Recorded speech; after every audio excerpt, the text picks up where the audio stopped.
Hello, everybody, and welcome to my podcast. This is my very first podcast that I'm doing with a very, very dear friend of mine. We met a little bit more than a year ago. And Yes. No, not even a year ago. not even a year ago. End of March. It seems like a lot longer. It does. A lot longer, yes. Ian, a very dear friend of mine, and I wanted him here so that we could. He has had a tremendous life. He's made some significant changes. He's gone on the spiritual path, and he's done some. He's gone on his own healing journey, and I wanted him to talk to me, and through me, talk to you about all the things that he has learned and he has to share that can potentially inspire. It's inspired me and it can potentially inspire a lot of you as well. Yeah, maybe we can just start from the beginning, a little bit about your journey, your background, and how it all kind of started off. Well, I grew up in Oregon, small town in Oregon, and then we ended up, my family and I moved to England. As a kid, or when I was 13. And we were on a military base there, so I got to travel the world as a teenager, so that was amazing. Yeah, I've got quite a long story, but I ended up, I lived in a lot of different places, did a lot of different things, and then I was diagnosed with muscular dystrophy. When I was 33. And so it was a shock to me. It was something that no one in my family has. And they diagnosed me with it and they said, okay, you have this progressive condition that weakens your muscles over time. And there's no cure for it. So I was 33 at the time. And up until that point, I'd been healthy. An athlete, able to do kind of whatever I wanted to do physically, played a lot of sports. I was in the military when I was younger, so I was very physical. And it was like they were telling me something that I was hearing, but I didn't really know what to make of it, right? It was just I had been having these little physical symptoms, but I had no idea what it was because I never had any, I noticed some weakness in my muscles, but I didn't know what it was. And then when they diagnosed me with muscular dystrophy and it was progressive and, oh yeah, you may end up in a wheelchair as it progresses. Mm-hmm. So that was when I was 33, I'm 48 now. So I'm still mobile, I'm still walking, but it's progressed quite a bit. And that kind of started me on a journey to figure out what I was going to do, who I was. It really it's like the before Ian and the after Ian. That's what it was. When you was there a specific incident that made you go to the doctor, or was it more of a progressive? Well, I was noticing things were happening physically. They were mild at that time, but it was like I was having trouble going upstairs. I would have to use the railing. Occasionally I would stumble. I wouldn't usually fall, but I would kind of stumble. And I couldn't jump anymore. And so I thought, I had no idea what was going on, but I thought there's something going on. And so I was in denial for a bit because I just didn't know what to make of it, and I'd never had any problems before. But then I finally went into the doctor and I just said, there's something going on with me. I said it was my knees because I didn't know what it was. And then they did some tests on me and they diagnosed me with muscular dystrophy, which means your muscles kind of weaken over time, all your muscles for me. And so it really obviously changed my life, my perspective on life and everything really. And through that process and that diagnosis and that challenge, I kind of have learned a lot more about myself and what's important to me. And I would have to say that ultimately in the long run, it's been a blessing, as strange as that sounds, because I wouldn't be who I am without it. And it's led me on this journey that I wouldn't have gone on otherwise. When 33-year-old Ian first heard about this, what was his reaction? Do you remember? Well, I think I was surprised, but I knew something was wrong, so there was relief because I had a diagnosis. I wasn't just guessing anymore. Right. I wasn't just wondering what was going on. And I was shocked, by that particular diagnosis. I was afraid. And I just thought, okay, I've got to figure this out, because I imagined myself not dealing with it and going down a dark path and not recovering. Right. So maybe going into alcohol or a lot of anger. And I just didn't want that. I just thought, okay, if I'm going to end up in a wheelchair someday, at one point, I don't want to be angry. I don't want to be drunk. I don't want to be lonely. I don't want to have these other things and have to deal with this. So that was really clear to me that was not going to be my path. I didn't know what was going to happen, but I just thought, I'm not going to do that. Right. And did you have any specific pharmaceutical or medical intervention that you practiced at the time? Well, what they told me is there's no cure. So that really led me towards the Eastern medicine, the alternative medicine. But the Western medicine said, there's no cure. We don't know, there's nothing we can do here. There's no pill you can take or surgery you can do.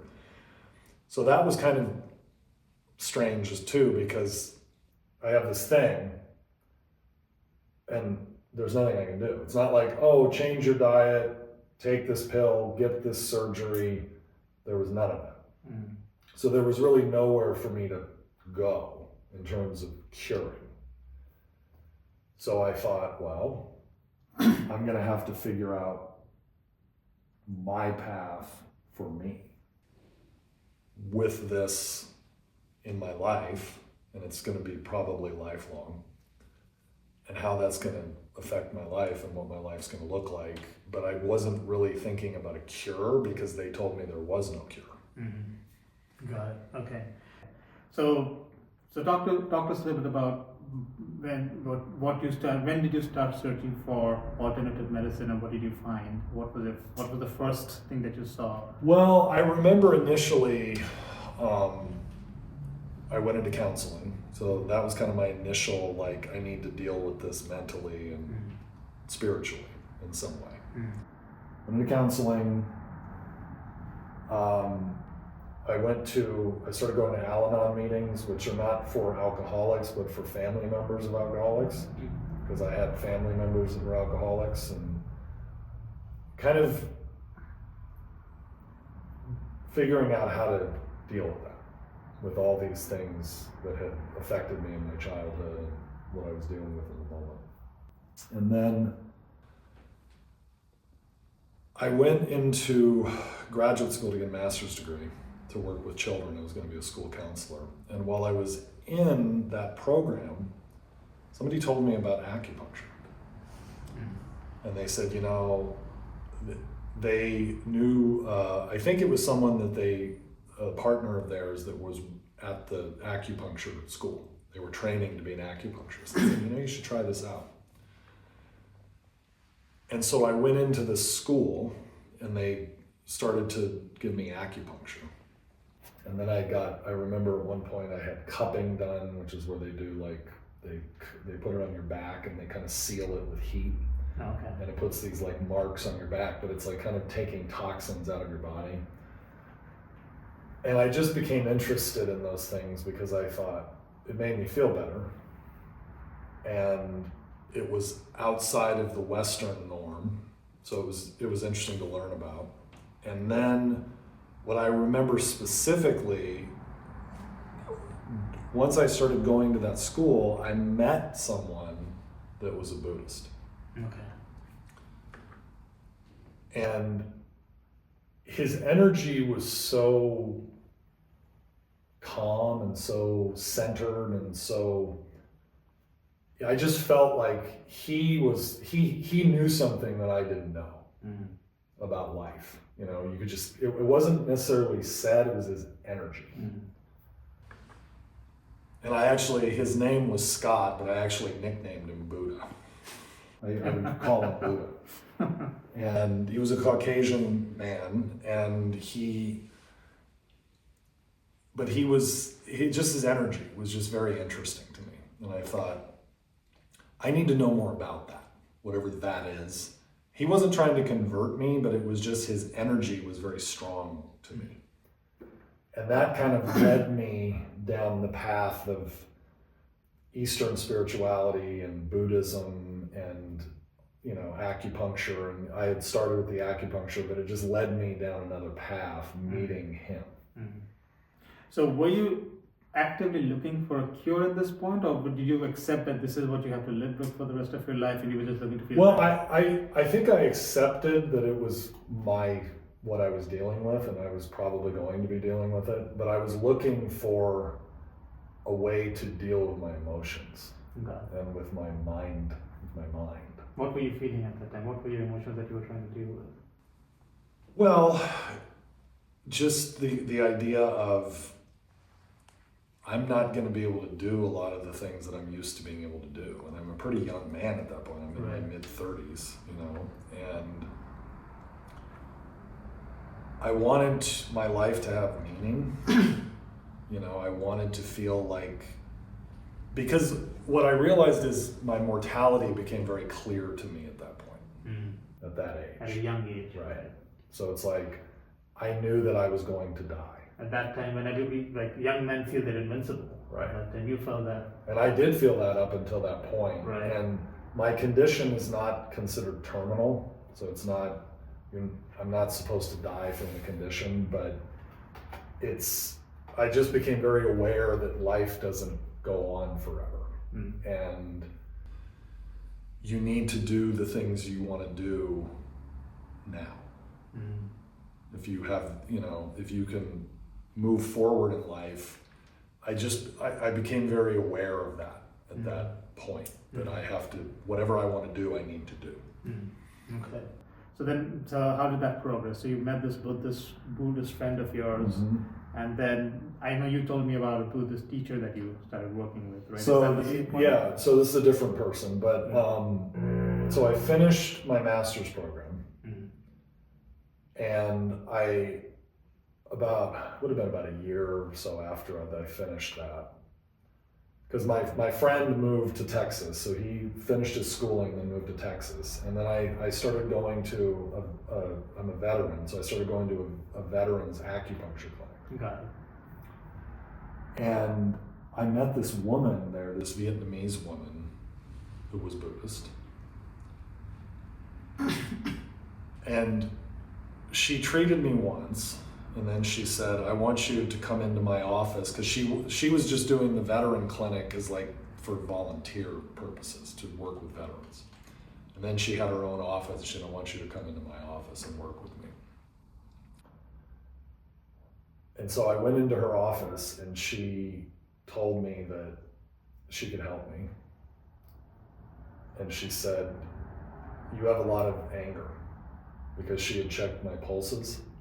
And she called them the Chinese pulses, so they're different from Western pulses, right? And she said, you have a lot of anger and you have to let go of that. Wow. And this was after one time of working with me. Wow. And I thought, okay, that's interesting that she's able to sense that. And I just felt that she was going to be able to help me. And so what ended up happening is I worked with her very closely for 3.5 years, and she did the acupuncture, the cupping, the massage, all these things. It was just very intense. So I would go in 2-3 times a week. At a certain point, I started going to her Buddhist temple with her.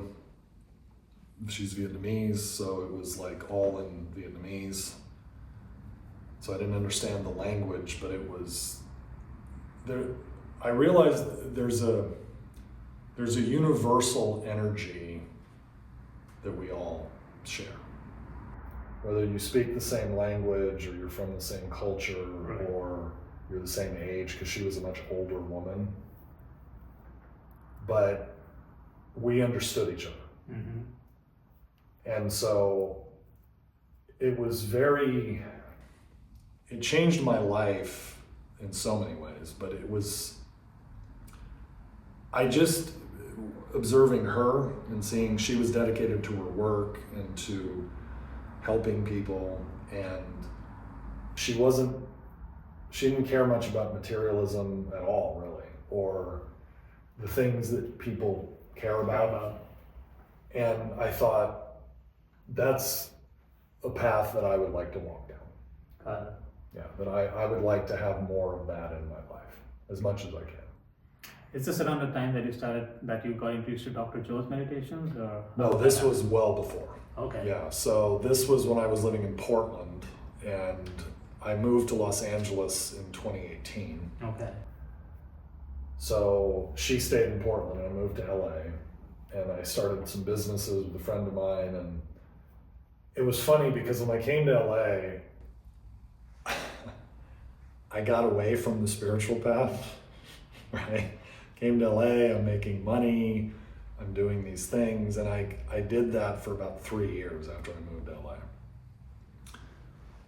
And then I realized, like, I want to go back to that. So did you see any significant shifts in you while you were with the Buddhist teacher in the rest? Well, definitely, yeah. I think I just was very at ease. Okay. It was very peaceful. My life was very clear to me. My path was very clear. So when you talk about trying, did I worry about a cure? She told me that I could heal. Mm. So I was very focused on that. Mm. And I was very committed to the work. And so, yeah, I mean, it changed my entire life, really, but it taught me for me, on my path, the spiritual path, the spiritual energy is what I'm really looking for. All the other things that we can focus on, for me, I just enjoy channeling that energy. Right. And she taught me how to do that. Mm. Through her work and just through who she was. Because she was living it, she wasn't talking about it. Right. And there's a difference with people when they're actually living it and channeling it as opposed to just saying it.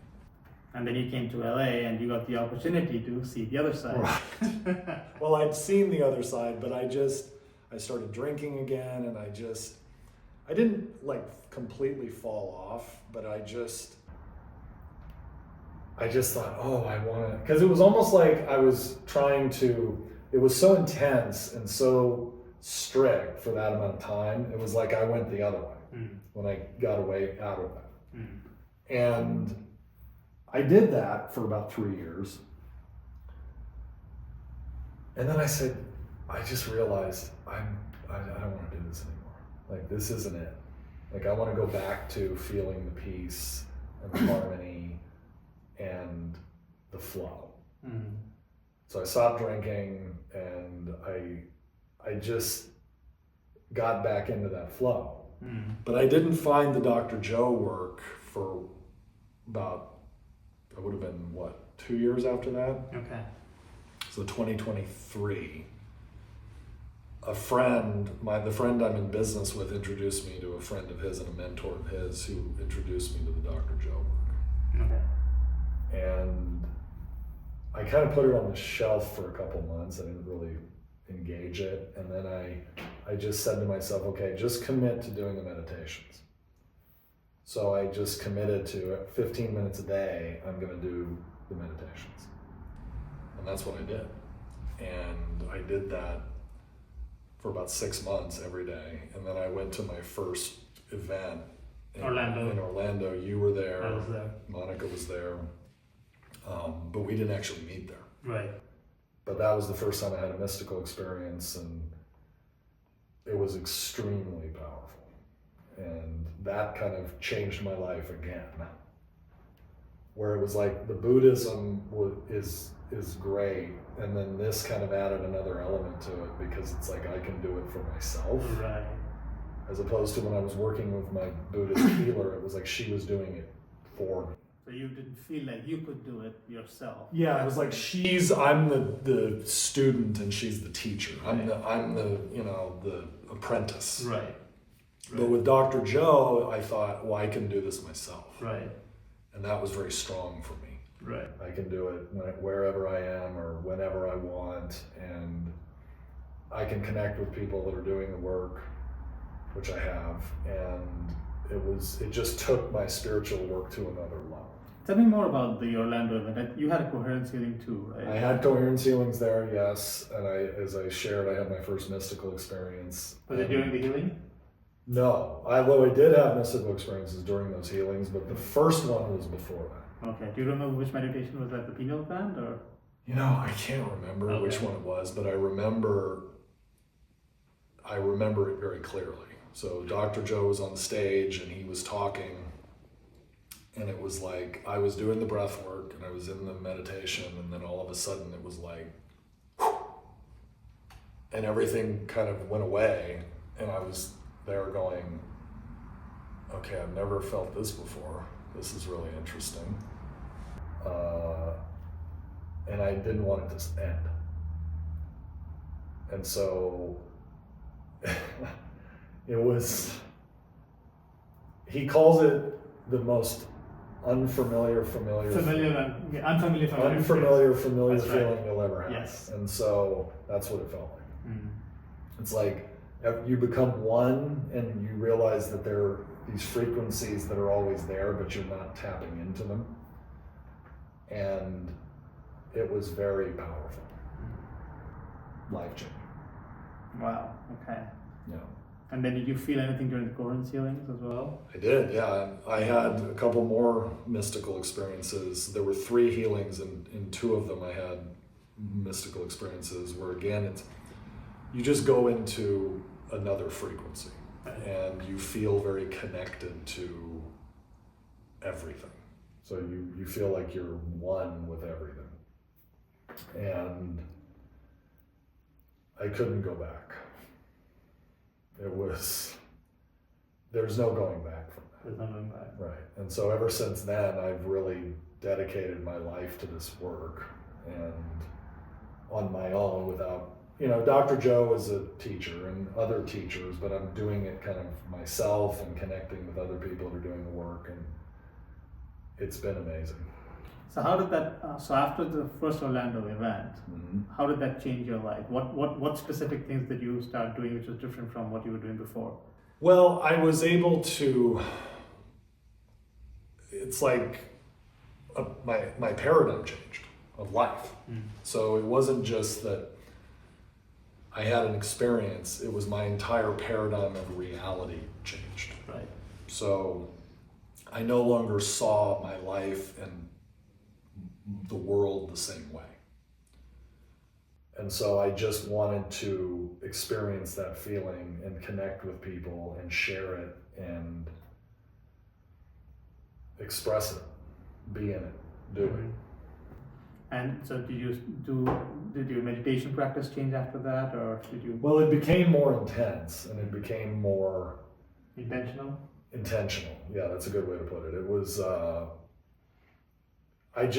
I saw what was possible. And so I went, okay, I'm going to keep doing this, and I'm going to do it with more intensity. I'm going to do it more often. I'm going to do it with a group. So I started hosting meditations. I hosted a healing session, a coherence healing session. I just got deeper in. And then you had another event right after that? In San Diego. San Diego. And so that's where we met. You and Right. Monica and I met. And that was amazing. I had more mystical experiences, and it just gets better. The work just gets better. And then shortly after that, I came back from San Diego, and I didn't have a healing experience with my muscular dystrophy, but I did have a healing experience with my back. So I had a back injury where I had a compression fracture in my back, which is what Dr. Joe had. When he had his accident, he had compression fractures in his back that he healed. And so I had a healing. So I did a meditation, and this was probably a month after San Diego. I came back and I was in a meditation. And this was in your house? You just in my home, by your own? I'm in my bed, and it was funny because, I hadn't even mentioned my back, but I'd had a back injury that had been with me for about 3 years. And it was just something that, again, I was told you can't heal it. It's just the way it is. You just have to deal with it. And so I would do the meditations, and I would be thinking about my muscular dystrophy, but then I'd be thinking about my back, and I'd be thinking, every time I'd come out of the meditation, I would go, how's my back? My back feeling good? How's the back? And every time I would do that, my back would feel better for a couple hours, few hours, and then it would go back to where it was. So what I did was so Dr. Joe talks about that too, where he just says, just feel it. Don't separate yourself from it. Just come out of the meditation. And I just thought, I came out of meditation. My body had shaken during the meditation, been very strong. And I came out, and instead of going, how am I feeling? How's my back? And I said, I feel good. And I'm going to stay in that. And then I just went through the rest of the day, and I felt good. And then the next day it felt good. And the next day it felt good. And I thought, I've healed it. I've healed my back. And it was the first time that I had come out of a meditation and thought, I'm just going to stay in the frequency of the love and the good feelings, and not think, did this happen or did that happen? So you were not looking at whether my back is healed or not. You were like, it doesn't matter to me. Right. I'm just going to stay in this feeling. Right. And just become the new person, the new version, the higher frequency version of myself, whatever it is. And that's when it happened. Because I didn't share in Orlando when I had that first mystical experience. I thought I'd healed the muscular dystrophy. So I was stronger. I was feeling good. I stayed up all night. I didn't sleep. I thought I had healed it. And then the next day, I realized I had not. And so I had to grapple with that. And what I realized with that was I got into my ego. I got into my head. I had this amazing experience, and I thought to myself, oh my God, look at this. You're special. You've had this amazing thing happen. Right. Isn't this great? And I separated myself from it, and I missed what I've learned later, which is it's about the feeling itself. So the condition, whatever problem I have or anyone has, if I'm thinking that I'm doing this to fix that, I'm not there. If I'm making it about my ego, I'm separate. What I realized that I needed to do, and how I realized that is by continuing to do the work, is I want to get to the space where I just feel good. And I feel love, and I feel connected to myself, and I feel that flow in my life. And I'm not fixating on the muscular dystrophy, my back, this person said that, this person did this, and I'm just flowing as often as possible. Mm-hmm. And when I focus on that, then everything comes. Mm-hmm. But I have to continue to do the work because I forget. Right. So, because after I had the healing experience with my back, I put a video up on YouTube, and I got a lot of feedback from that. And people reached out to me and wanted to talk to me on the phone, and I talked to people about it, and they wanted to know how I had done it. And what was interesting to me is we're all mirrors. Mm-hmm. So people were telling me things about their experience, what their problem was, that mirrored mine. Mm-hmm. Things they'd struggled with, things they'd had trouble with emotionally, mentally. It was the same thing. Right. And I was listening to them talk, and I'm thinking, it's the same. It's the same.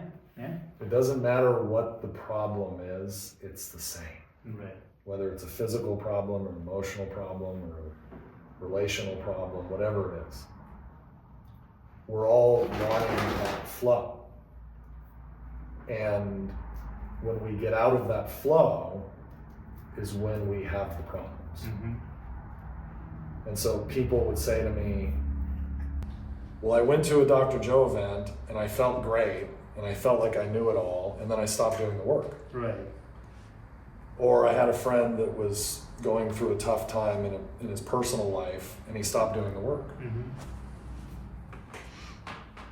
And that's when you forget. Like I said, when I left Portland, came to LA, I got out of it, and then I was out of it. Right. So I had to come back into it. So what I realized about the work is lifelong. There is no point you reach or I reach where I know it. Right. The purpose is to do it and to have those experiences. Right. And what I've learned that's so interesting about it for me is I know I'm going to do it again. Mm.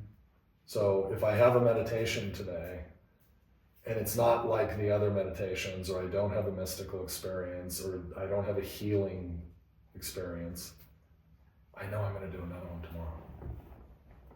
So I'm relaxed. Right. Because I'm going to do it again. Right.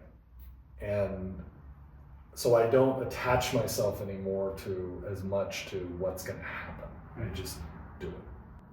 So how is and I think you alluded to this a little bit from what you just said, but from Orlando to San Diego, how has from then till now, San Diego was in April, so it's been like 8-9 months, right? So 7 months. How has your meditation practice evolved? Well, I'm able, I experimented with different times of the day. Mm-hmm. And now I'm doing it very early in the morning. Mm-hmm. So I started doing it at 4 a.m. and then I did that for a bit, and now I'm doing it at 3:30 a.m. Mm-hmm. It's just the work doesn't end. Yeah. And so, I was going to do an in-person coherence healing session in my home, right where we are now. We're in my home, and then we had the fires in LA. So I'm located in LA, so we have those fires. They're still ongoing. But that will happen at some point. We'll do the in-person healing sessions. And so I just want to keep doing the work and keep evolving the work and keep enjoying the work. In terms of, you mentioned that your perspective on reality has shifted, right, since you started doing the work. Mm-hmm. And I know you and I have talked a lot about this. And do you feel that your thoughts, and how do you feel that your thoughts and feelings and your state of being influences your reality around you? Well, what I've found is, in my experience, that if I'm channeling the energy,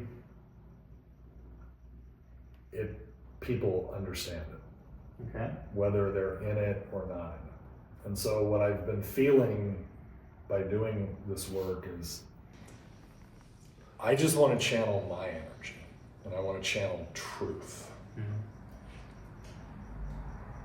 So when I'm channeling truth and I'm channeling my frequency, there's no resistance.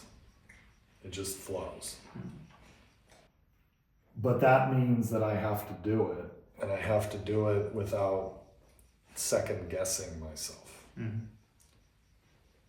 So I just read this quote, and the person said, "I'm never in doubt, often wrong." And I thought, wow. Yeah. That is how I want to live, Mm-hmm. all the time. Never in doubt, Right. often wrong. Right. That's how you grow. Right, and because it doesn't mean that I think I have all the answers. Mm-hmm. That's not what I take from that. What I Right. take from that is I'm not going to doubt what I'm doing. And if I make a mistake or if I do something that doesn't work, Mm-hmm. I can just do something else Right. or change it or Right. tweak it. But I don't have to doubt what I'm doing. Right. What about synchronicities? How do you feel that fits into your life? Have you had any experiences that you want to share? So many. I mean, it just feels like things just happen in my life. Things have been happening in my life, and I don't feel like I'm trying. I'm just flowing, and things come in. And when I tap into my heart, that's what seems to happen. When I don't doubt it. I think the universe, everything in the universe is already here. Right. So whatever it is you want to experience in your life is already happening. Mm-hmm. And you are experiencing what you want right at this moment. Because if you didn't want that, you wouldn't be experiencing it. Right. So we think that there's something out there that's keeping us, or some person or something or some entity. It's us. You either want it consciously or unconsciously. Right. That's the only difference, right? Right. And so we're experiencing what we want right now. Mm-hmm. Yeah. Whether we like it or don't like it, but it's a constant flow. Mm. And so another thing I heard was everything happens for me, not to me. Right. Or everything works out for me. Mm-hmm. Because it does, if you perceive it that way. So when you talk about the paradigm shift and how reality changed for me, I can look at my condition, my muscular dystrophy, as the worst thing that ever happened to me or the best thing. That's a perception. Mm-hmm. That's my reality is going to be determined by my perception. Right. So what happens inside of me is what happens inside of me. Mm-hmm. So whatever's outside of me is outside. And that's it. So if I feel good, I feel good. And that's good for the universe. Right. If I feel bad, I feel bad. And I can say, well, that's bad for the universe, but that's just what it is. Right. Because as I said before, everything's always happening all the time. Right. So it's just this just came to me, like with different frequencies. Mm-hmm. The paradigm shift is the frequency's already there. Right. So I talked about the mystical experiences. That's always there. But I have to tap in. Mm-hmm. Just like any other experience that you want is already there. Sorry, right. There's nothing that's not already there. If you can dream it, it exists. That's if correct. If you can think it, it exists. That's right. Right. And someone, somewhere in the world, is experiencing it right now. Right. So what I feel like when you mention synchronicities is I feel like by channeling the energy, I just bring that closer. And I'm telling the universe that I'm ready to receive. Right. And then it comes. Right. It's already there. I'm just not. That's another experience I've had with the work is the blocks. Mm-hmm. Yes. I remove the blocks Yes. that sometimes I'm aware of and sometimes I'm not. and I just take things away. Or I don't take things away. I do and I don't, right? It's like I'm doing the work, and then the blocks are being removed. And then the flow gets stronger.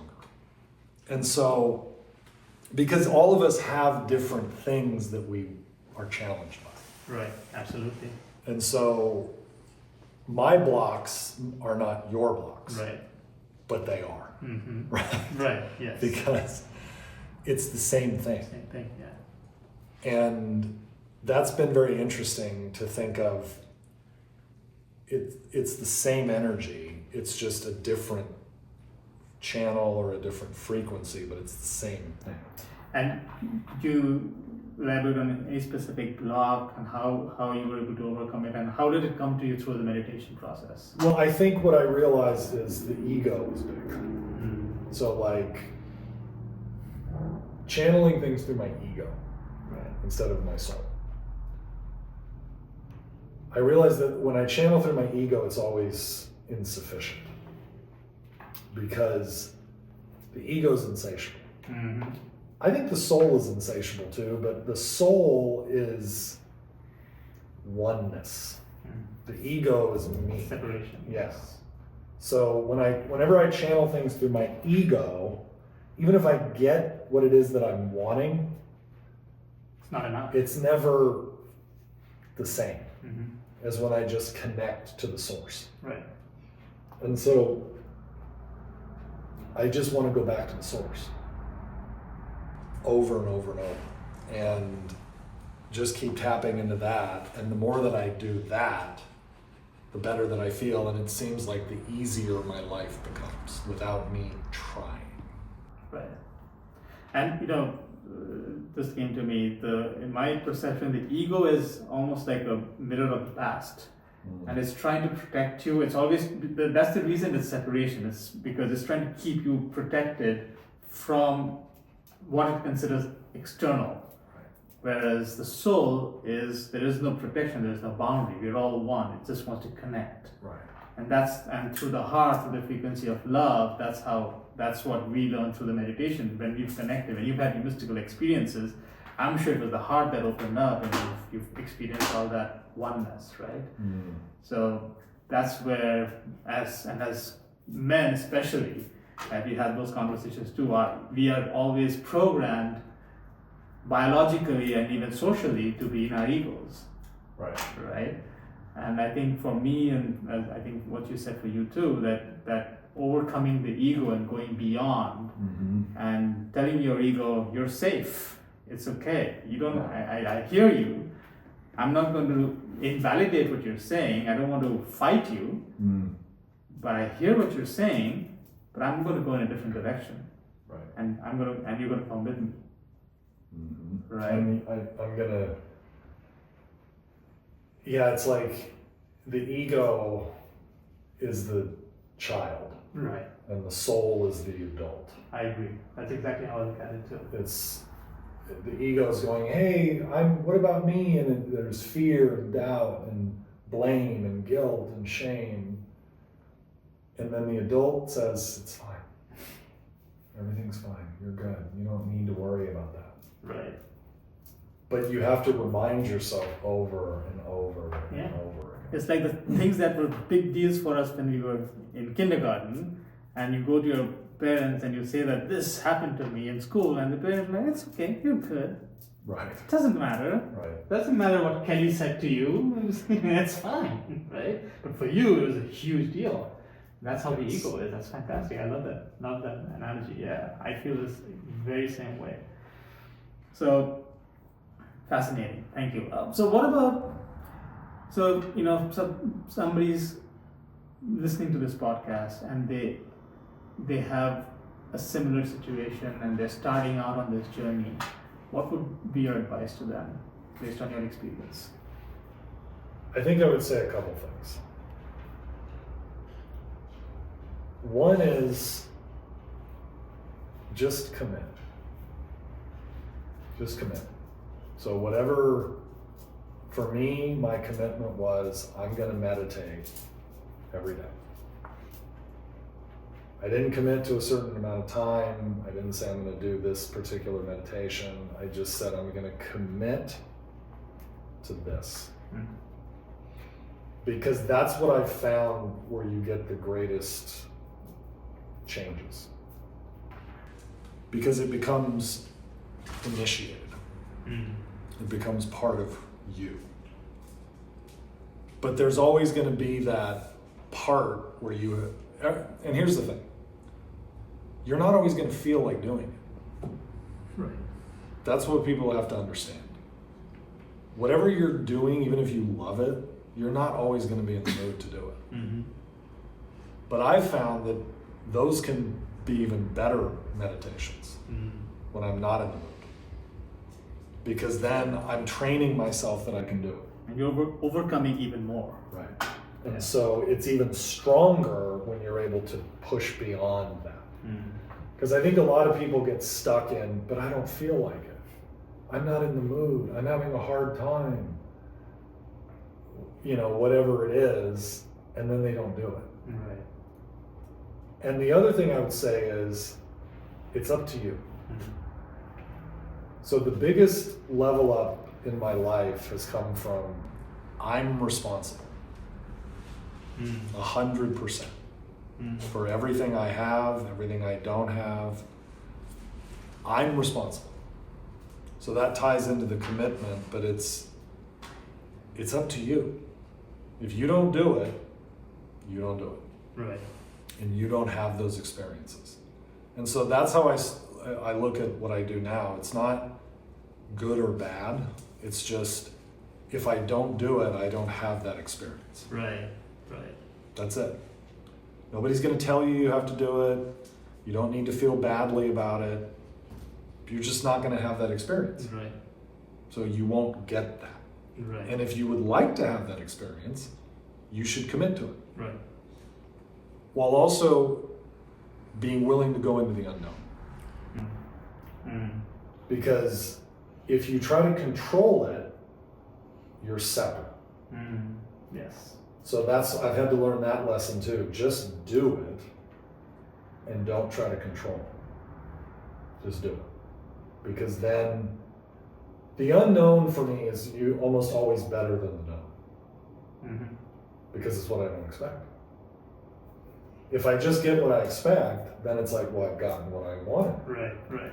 And if I get what I didn't expect, that's even better. Right. And I think that's where the elevation comes and the change comes and the healing comes, is from, if you were already experiencing it, you have. If you wanted to heal, if you want to heal and you're sick, if you knew how to do it, you'd already be healed. Right? So you have to do something you don't know. And that's with anything. If it's not happening for you, there's something you don't know. And that's okay. But if you go, oh, how come I don't know this? What's wrong with me? I'm a bad person. And you just get into this loop. That's what the work does. The work short circuits the loop, the mental loop. Over and over and over. Why is this happening? What's going on? Why am I dealing with this? The work cuts that out. And you go, doesn't matter. You talked about, you mentioned control and surrender. Did you have challenges about letting go of control and becoming comfortable with surrender and trusting the unknown? Absolutely. Yeah, I think that is what the spiritual work is all about, is letting go of that. Because that's the soul. The soul is one. The spirit is all-knowing. The ego is separate. And the ego wants this, that, and the other. And wants to control. Yes. But then that's the known. And that's separate from everything else. So, yeah, it's just letting it happen. Letting it come in, letting it flow, and just doing it. I had a friend of mine say that to me. He said, now I do the work. I used to do the work for an outcome. Now I just do the work to have the experience, to do the work. Mm. That's what I do. I don't need to know what's going to happen or when it's going to happen or how it's going to happen. And paradoxically, that's when it happens, whatever it is, right? And that paradox is what most of us have a very hard time putting our head on, because we're trying to put our head on. It's not in the head. The head can't get it. You know, it's if any part of the body, I think it's the heart. The head can't get around it, and if you try to put your head on it, head around it, and that's what we're programmed to all our lives, right? From generations before us and even through our lives, that we have to control, we have to plan an outcome. Mm-hmm. And if anything, now what we're seeing with the LA fires has taught us, and numerous other situations like this, control is an illusion, right? It's probably the biggest illusion that we have. We think we control things, but we really don't. No, and even the idea of control, even if we think we're in control, for how long? Right. What do we control? Right. Right? Okay, we're in control now. What about tomorrow? Right. What about the next day? So now, yeah, I read something really interesting, a guy named Anthony DeMello. Mm-hmm. And I mean, this is a whole other conversation, but he talked about the problem, the you think you have a problem, that is the problem. Mm-hmm. So I used to think of the muscular dystrophy as a problem, and that was the problem. Because I'm thinking of it as a problem that has to be solved. But if I'm in the space of a problem that has to be solved, I never get out of it. Mm. So right. I had people that would reach out to me after my healing video, and they would have their problems, their health issues. And I would say to them, okay, so you're trying to fix this, trying to solve this problem. What comes after? So let's say you heal Parkinson's or ALS or whatever it is. Then what? Right. Now you're going to move on to the next problem. Mm-hmm. Because you're in the space of everything's a problem that needs a solution. Yes. But if I just see my condition as an experience and not as a problem, then it's no longer a problem. Right. It's just an experience. Right. And most of us, I think, if we are living from our brains, the brain needs a problem to solve. It's always looking for something to solve, right? And I think that's fantastic when you say, if you look at it as an experience, an experience is just an experience. Right. Yeah, and you can put a definition on it, that it's a good experience or a bad experience, but I would rather say, this is an experience, but would I like to have this experience again or not? Right? And that's a preference. Right. It's not a matter of whether it's good or bad. The experience that I don't want to have, you might want to have it 10 times. Right? And vice versa. Right. So it's not whether it's a good or a bad experience, it's whether I want to repeat this experience for myself, if given the opportunity or not. Yeah, that's fascinating. Yeah, it's so amazing how we always try to create problems to solve, and then we think we solved a problem and feel good about it in the ego, and then you go on to the next one. Well, yeah, Anthony DeMello described it as you're either in pain, you have a problem, so you're in pain. You take the painkiller, which is you've solved the problem, the pill, the painkiller. Right. But now you go back to pain, because now there's another problem to solve. Right.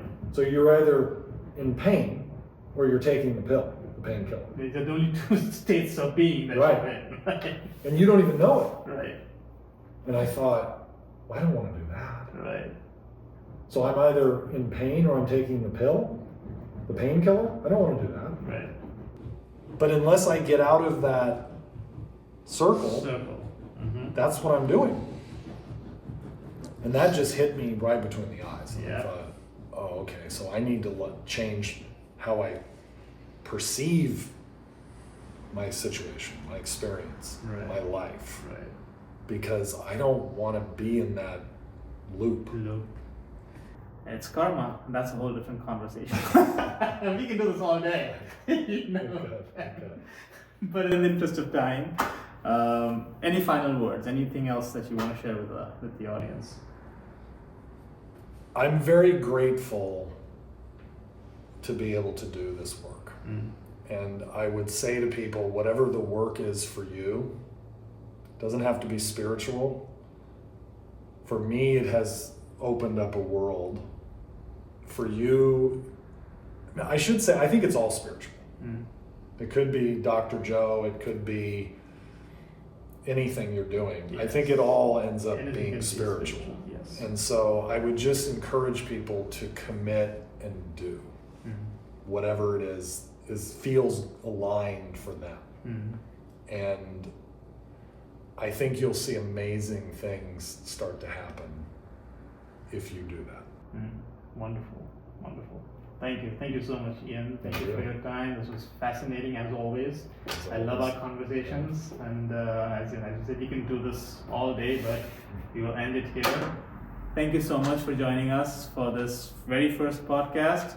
If you like it, please feel free to like, share, subscribe, comment, and hopefully we'll do more of these, and I'll see you in the next one. Thank you so much for being with us. Have a great day. Bye.